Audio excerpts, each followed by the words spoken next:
E hoje estaremos começando uma nova série de mensagens que, honestamente, não sei quanto tempo vai durar. Não sei. Provavelmente algo em torno de 3 meses. 2 meses e pouco e tal. Porque, gente, são mais de 80 parábolas contadas por Jesus. Se eu fosse dedicar um domingo do mês a cada parábola, eu ia ficar 2 anos aqui. Óbvio que não faremos isso, até porque algumas parábolas são muito curtinhas. Mas, certamente, temos matéria para buscar a direção de Deus para as nossas vidas por uns 2, 3 meses aí pela frente. Mateus, capítulo 13, versículo 33. Vamos ler juntos? Jesus contou-lhes outra parábola. O reino dos céus é como o fermento que uma mulher tomou e misturou com uma grande quantidade de farinha, e toda a massa ficou fermentada. Muito bem. Que história é essa que Jesus contou? Que histórias são essas? O que é que as parábolas de Jesus têm a ver contigo? Tem a ver comigo? Você já parou para se questionar isso? Mas por que Jesus falou em parábolas? E o fato dele ter falado em parábolas, isso afeta a minha vida?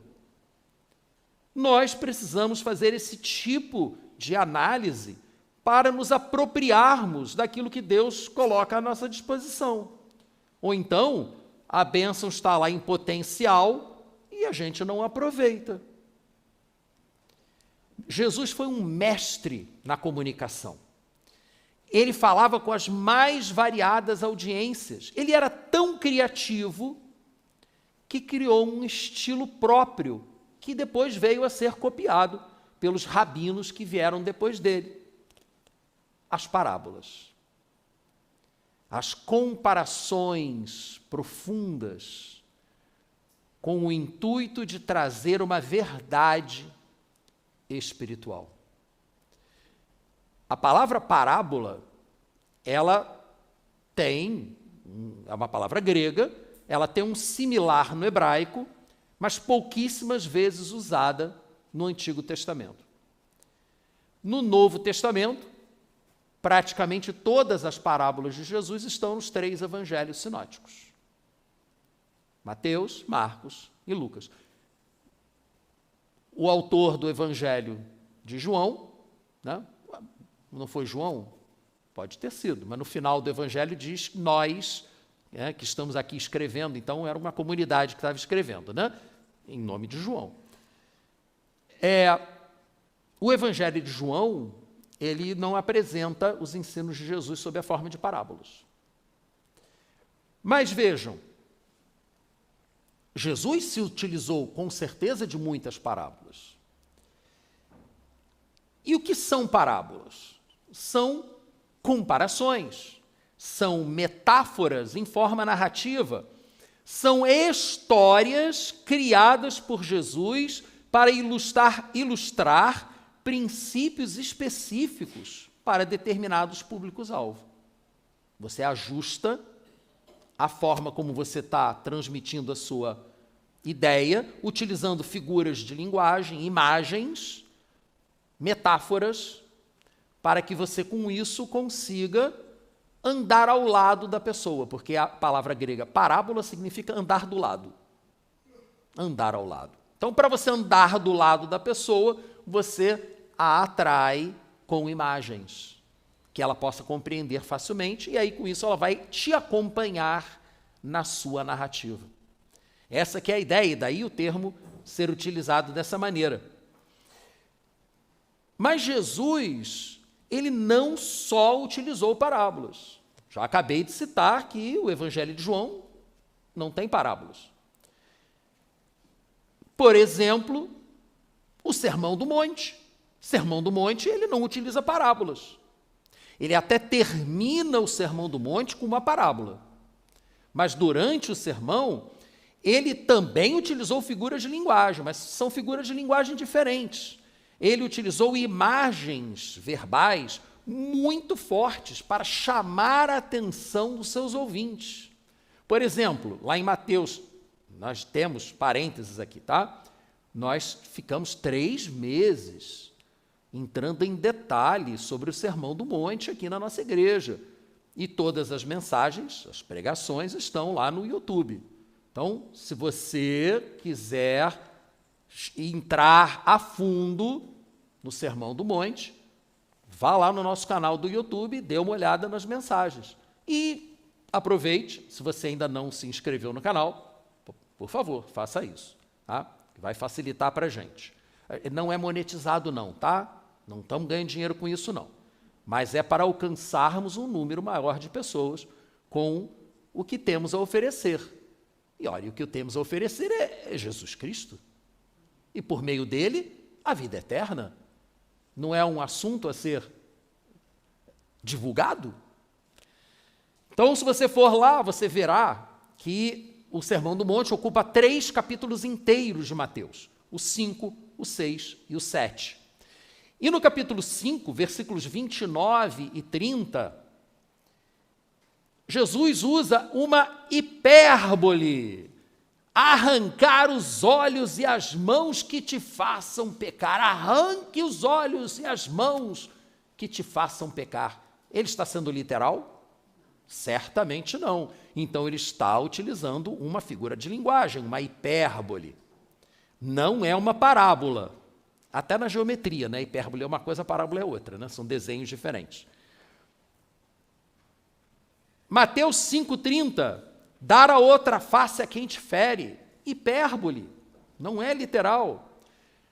Mateus 6, 28 e 29, os lírios do campo estarem vestidos com maior esplendor do que Salomão em toda a sua glória. Hipérbole.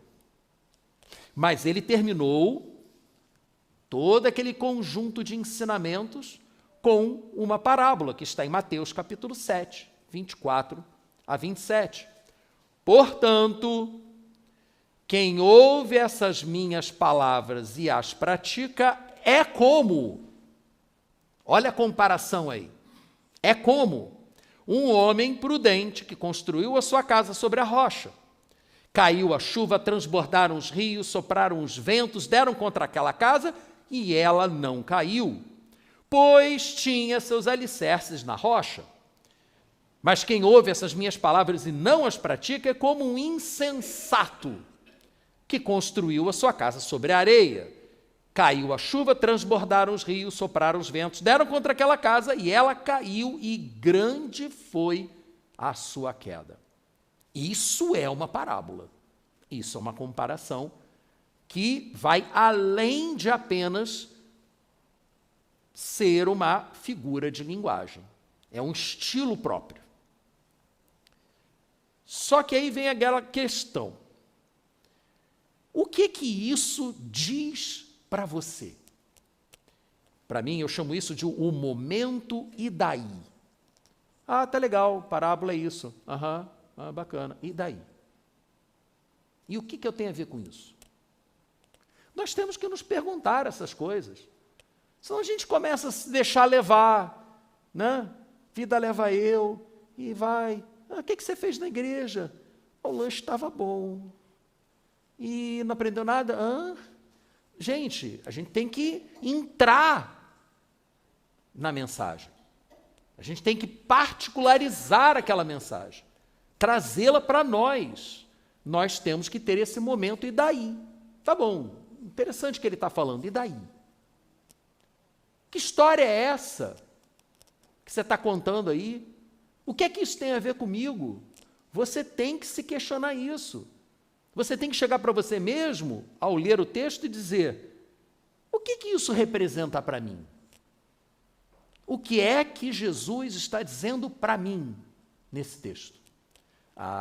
Peraí, Jesus viveu há 2000 anos atrás, ele falou com aquelas pessoas, não está falando com você. Está sim, nós cremos que a palavra de Deus é viva. Nós cremos que o Espírito Santo, ele mantém a palavra de Jesus viva para causar efeito na nossa vida, na sua vida. E aí, com isso, quando você assume essa postura de crer que aquela palavra é para você, que de alguma forma ela tem a ver contigo, aí então você efetivamente começará a aproveitar o que ela está te apresentando. Mas vamos deixar que Jesus explique melhor isso para nós. Você não precisa acreditar em mim. Que o Espírito Santo use as palavras do próprio Jesus, também no capítulo 13 de Mateus, que eu peço que você vá para ele. Capítulo 13, nós começamos esse encontro lendo o versículo 13. Aliás, começamos lendo o versículo 33, desculpe. Mas, de qualquer maneira, no mesmo capítulo. Vamos deixar que Jesus nos explique por que é que ele utilizou parábolas. Os discípulos aproximaram-se dele e perguntaram: por que falas ao povo por parábolas? Ele respondeu: a vocês foi dado o conhecimento dos mistérios do reino de Deus, mas a eles não. A quem tem será dado e terá em grande quantidade. De quem não tem, até o que tem lhe será tirado. Por essa razão é que eu lhes falo por parábolas, porque vendo, eles não veem, e ouvindo, não ouvem, nem entendem. Neles se cumpre a profecia de Isaías, que está no capítulo 6, versículos 9 e 10 de Isaías, que diz: ainda que estejam sempre ouvindo, vocês nunca entenderão. Ainda que estejam sempre vendo, jamais perceberão, pois o coração desse povo se tornou insensível. De má vontade ouviram com seus ouvidos e fecharam os seus olhos. Se assim não fosse, poderiam ver com os olhos, ouvir com os ouvidos, entender com o coração e se converter. E então eu os curaria. Mas Jesus disse mais. Ele disse para os seus discípulos: mas felizes são os olhos de vocês, porque vocês veem. Felizes são os seus ouvidos, porque vocês ouvem. E eu lhes digo a verdade: muitos profetas e justos desejaram ver o que vocês estão vendo, mas não viram, e ouviram o que vocês estão ouvindo, mas não ouviram. Portanto, diante disso, que o próprio Jesus explicou para os seus discípulos, quando perguntaram para ele por que ele explicava, ensinava, pregava por meio de parábolas, nós conseguimos compreender alguns princípios aqui. As parábolas são usadas por Jesus para ilustrar e esclarecer as verdades que ele nos apresenta, mas de uma forma que só seja percebida, ou elas percebidas, por aqueles que têm olhos para ver e ouvidos para ouvir. Então ele pega uma figura de linguagem que é aparentemente simples para quem busca compreender. Mas para quem se aproxima da forma errada desse ensino, aquilo que deveria ser uma ferramenta para facilitar a compreensão, torna-se um enigma. E aí começam a surgir as interpretações mais estapafúrdias, que fogem completamente ao básico, ao que está ali, simples na parábola. E é por isso que eu pergunto para você, já que as parábolas, elas foram utilizadas por Jesus para fechar o entendimento de quem não quer entender, fechar os olhos de quem não quer ver, fechar os ouvidos de quem não quer ouvir, aí eu pergunto para você, como é que estão os seus olhos espirituais? Como é que estão os seus ouvidos espirituais? Como é que está o seu coração? Você está buscando compreender a vontade de Deus? Você está buscando aprender a verdade, que é o próprio Jesus? Eu sou o caminho, a verdade e a vida. Ninguém vem ao Pai, senão através de mim. Como é que você tem se posicionado em relação às palavras de Jesus no Evangelho?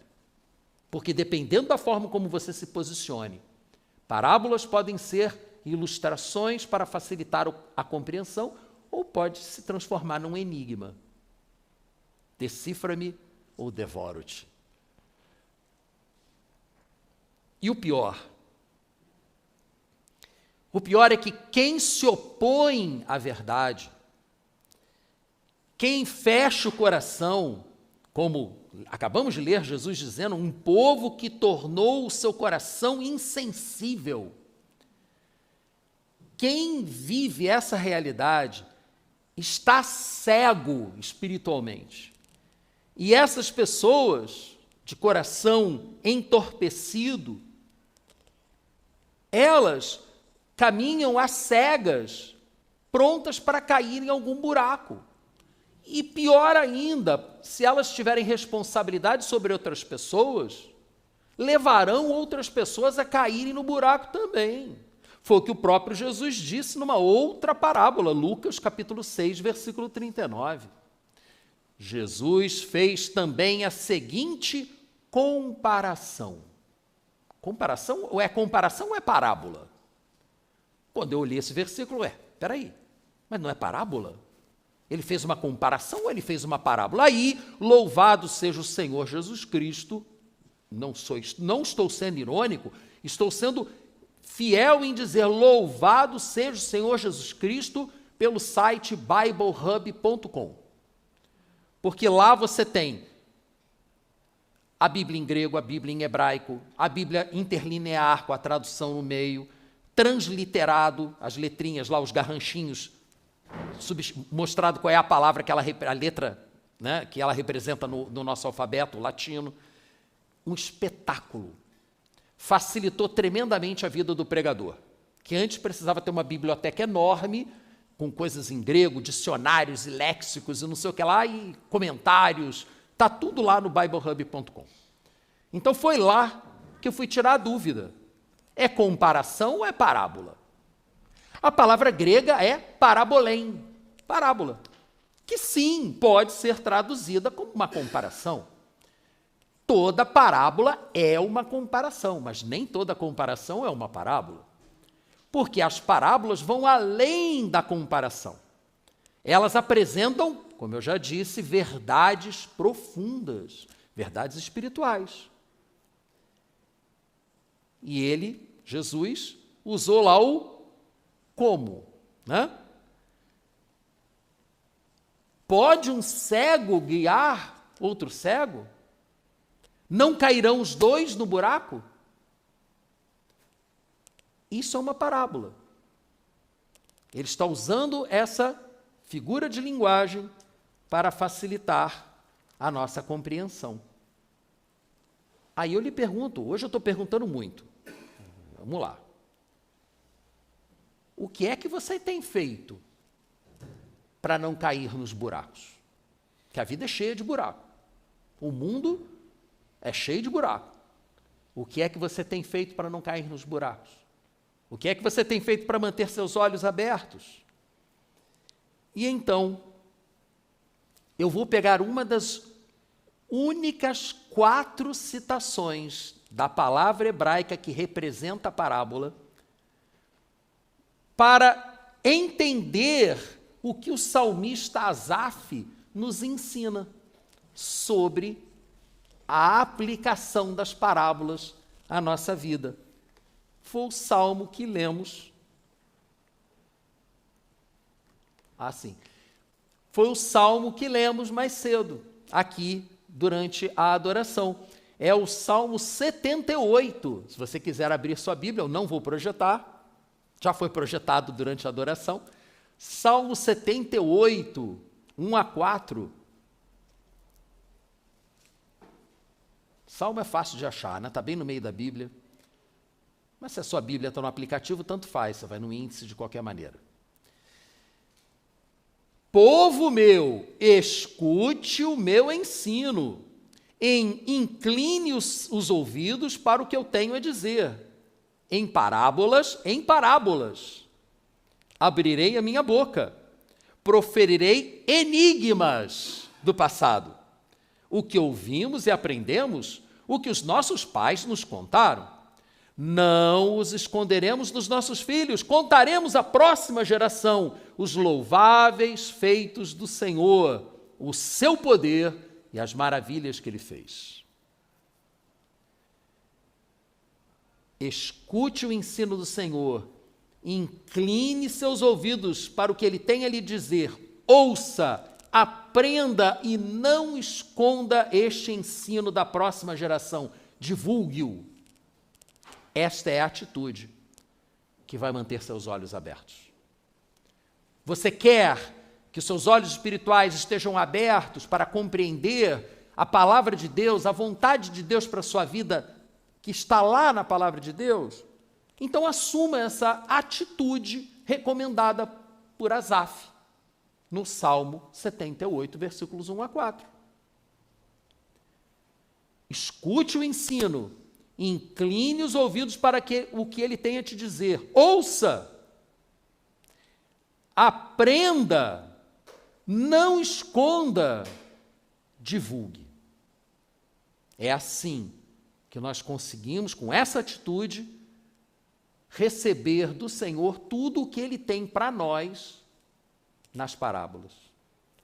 E isso significa ser um discípulo verdadeiro, um imitador. Paulo disse, sede meus imitadores, como eu sou de Cristo. Para sermos imitadores de Cristo, temos que assumir essa postura. Temos que buscar a sabedoria de Deus com zelo e o entendimento com um coração obediente, não com um coração empedernido, fechado, como lemos lá atrás, que leva a pessoa a ter seus olhos espirituais fechados. E já que eu citei Paulo, 1 Coríntios, capítulo 1. Por favor, abra lá.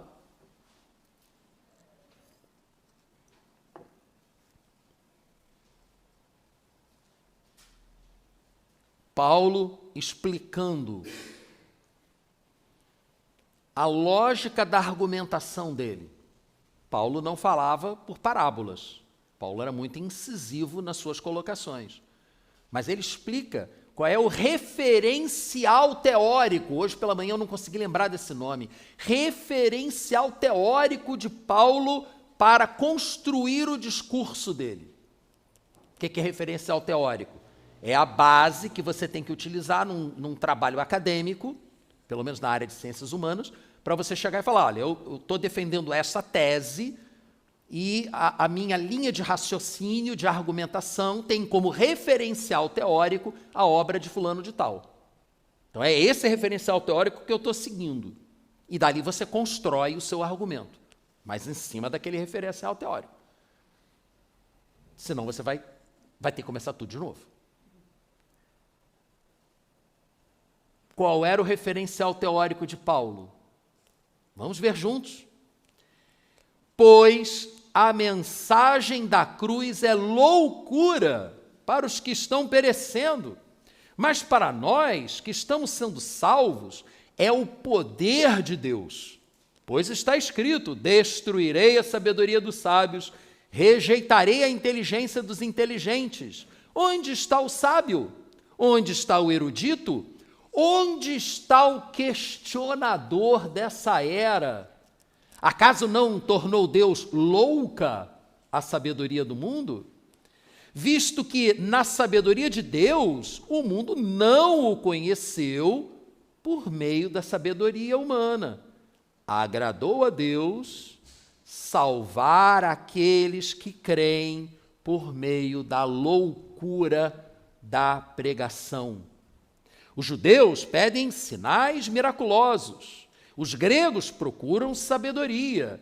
Nós, porém, pregamos a Cristo crucificado. Esse é o nosso referencial teórico. Tudo que pregamos sempre se baseia no fato histórico de que Cristo, o Filho de Deus, que veio sob a forma humana, morreu pelos nossos pecados na cruz. A cruz de Cristo é o referencial teórico de Paulo. Tudo que ele fala tem a ver com a cruz. Nada fora da cruz. Nada fora do sacrifício de Jesus e de sua ressurreição, obviamente. Né? Isso ele vai falar lá no final da carta dele aos Coríntios. Ele está só no início ainda, no capítulo 1, né?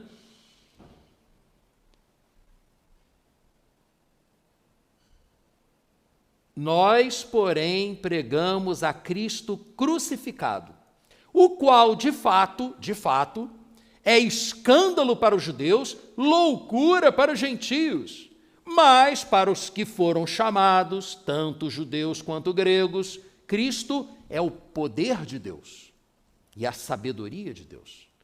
Porque a loucura de Deus é mais sábia do que a sabedoria humana, e a fraqueza de Deus é mais forte do que a força do homem. Irmãos, pensem no que vocês eram quando foram chamados. Está se exaltando? Baixa a bola aí, amigo. Quem você acha que é? Lembre-se de quem você era quando foi chamado. Poucos eram sábios segundo os padrões humanos. Poucos eram poderosos. Poucos eram de nobre nascimento. Vejam que Paulo não está dizendo nenhum. Sabe aquela história de que o evangelho não é para os ricos? Só se esqueceram de combinar com Jesus e com Paulo. Mas tudo bem, ok? E o que ele está dizendo para nós é que, realmente, as pessoas que têm, ou que acham que têm sabedoria humana, as pessoas que têm recursos, riquezas, as pessoas que têm pedigree, essas pessoas costumam rejeitar o evangelho. Porque elas acham que não precisam. Elas já têm sabedoria, elas já têm riqueza, elas já têm poder. Para que Jesus? Não preciso. Eu tenho tudo o que eu quero. Até o dia que morre. Aí vai descobrir que todo joelho se dobrará e toda língua confessará que Jesus é o Senhor, mas alguns farão isso com lágrimas de alegria e outros com lágrimas de tristeza. Sim, porque haverá consequências. A gente pode achar que não, o mundo em que a gente está vivendo pode nos levar a pensar que realmente cada um faz o que quer e que vai dar tudo certo, mas não é bem assim que a Bíblia nos ensina. Pensem no que vocês eram quando foram chamados. Poucos sábios, poucos poderosos, poucos de nobre nascimento, mas Deus escolheu as coisas loucas do mundo para envergonhar os sábios. Ele escolheu as coisas fracas do mundo para envergonhar as fortes. Ele escolheu as coisas insignificantes do mundo, as desprezadas, as que não são, para reduzir a nada as que são, para que ninguém se vanglorie diante dele. Ninguém pode chegar diante do Senhor cheio de marra. Não tem marrento na frente de Jesus. Ele derruba logo. Diante dele, só um coração humilde. Esse é o princípio da sabedoria. A humildade e o temor, o respeito ao Senhor. E aí, Paulo conclui esse argumento, versículos 30 e 31. É, porém, por iniciativa dele, do Espírito, que vocês estão em Cristo Jesus, o qual se tornou sabedoria de Deus para nós. Isto é, justiça, santidade e redenção. Justificação pelo sacrifício de Cristo, santificação pelo apoio do Espírito para as escolhas bem feitas ao longo da vida, para sermos separados para o Senhor, e a redenção futura, glorificação diante do Pai. Inclusive, no nosso estudo matinal aqui sobre salvação na semana passada e santificação nessa semana, vimos exatamente esses três aspectos da salvação. O aspecto passado, a justificação lá em Cristo, já fomos todos justificados pelo sacrifício de Cristo, mas essa justificação tem que se aplicar no aspecto presente da salvação, que é a santificação. Salvação, justificação, santificação. E, concluindo o processo, quando Jesus voltar e levantar todos a Ele, sermos glorificados junto com o Pai. Essa é a história da salvação. Tudo isso para que, como está escrito, quem se gloriar, glorie-se no Senhor. Concluindo, que história é essa? O que é que isso tem a ver comigo?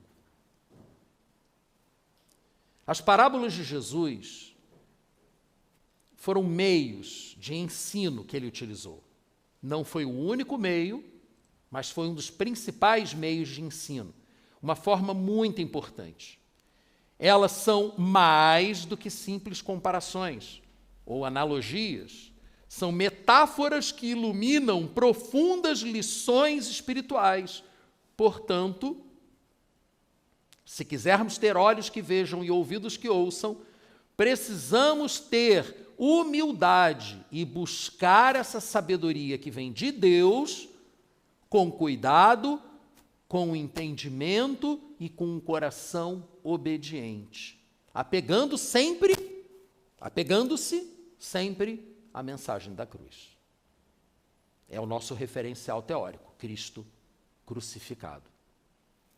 Dessa forma, se tivermos essa atitude, se agirmos dessa maneira, como vimos lá que o salmista Asaf nos orientou para fazer, a afirmação de Paulo, logo em seguida, lá em 1 Coríntios também, capítulo 2, que é tão repetida, é tão puxada de dentro das caixinhas de promessa. Eu nem sei mais se existe caixinha de promessa de puxar o papelzinho de dentro. Tem isso ainda? Tem, ainda tem? Tem. Eu não sei, eu estou tão velho que... Enfim, de repente, está aí, vamos fazer um aplicativo de celular, caixinha de promessa? Vai bombar esse aplicativo, hein? Cobra baratinho, aí o cara vai lá, dá versículo do dia para você, oráculo do Senhor. Gente, olha esse oráculo do Senhor para você, mas é para você se você buscar, se você assumir essa atitude aqui, que a gente acabou de ver. 1 Coríntios, capítulo 2, versículos 9 e 10. Olho nenhum viu, ouvido nenhum ouviu, mente nenhuma imaginou o que Deus preparou para aqueles que o amam. Não é para todos, não. É para quem o ama.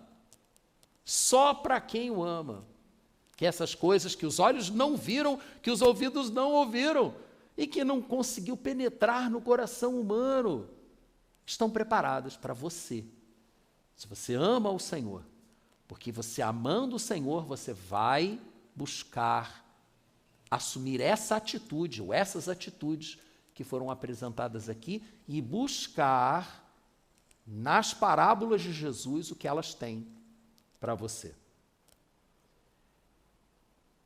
O que Deus preparou para aqueles que o amam, mas Deus o revelou a nós por meio do seu Espírito.